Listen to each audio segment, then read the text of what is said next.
If you guys were not aware, I was part of the Animal Jam Community Multi Animator Project this year, and I want to sort of give a behind-the-scenes view of my process.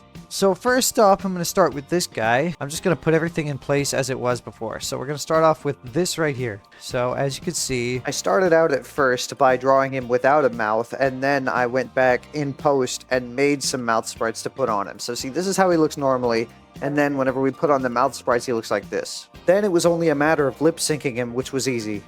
And then what I did was I made both of those into a compound clip so I could make sure that they both move easily. And then that's where the bobbing also came in. Yeah, that's where it all started, was this part right here. Activate the anti-copyright machine. I'm not scared of no ghouls. As you can see, we've got this starting part right here. What I did next is I had to make these little guys. For the little guys, I decided that it would be better if I crudely drew them on purpose, just to make them look like they've been made quickly, because I feel like that is the style of the Spooky Month dance. It's not meant to be taken seriously at all, it's completely silly. So what I did was I made this sprite, and then I made this middle one, and then, so I don't have to waste any more time, I just flipped the first sprite again so that it's symmetrical. Then I repeated those few frames every fraction or so of a second, and then I made him go completely crazy bonkers at the very end. After that, what I did is I gave him an entry animation. Pretty simple, easy stuff with CapCut. Then I copied him a few times, and I made him come in at delayed times. I also cropped the clips so they would all do the spam dance at the same time. Here's what we've got so far.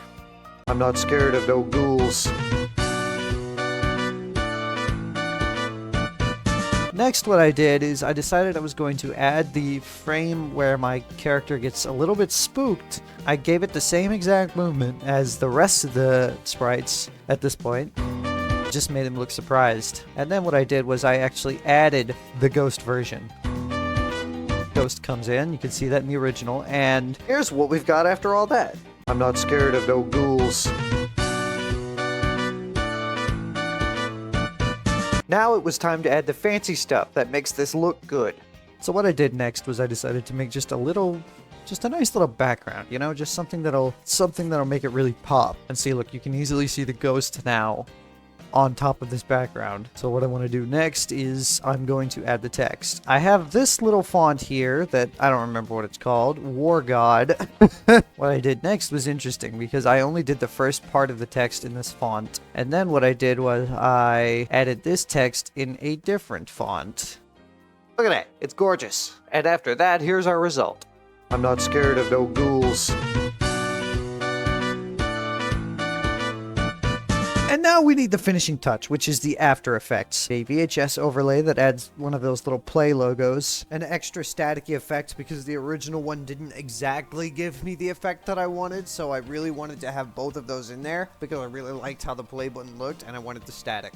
Here's a couple more extra After Effects that I added. This one's called Bad TV, which makes the screen a little more wiggly. Then I added this film border effect, which honestly I think really tied the whole thing together. I think it made it look perfect.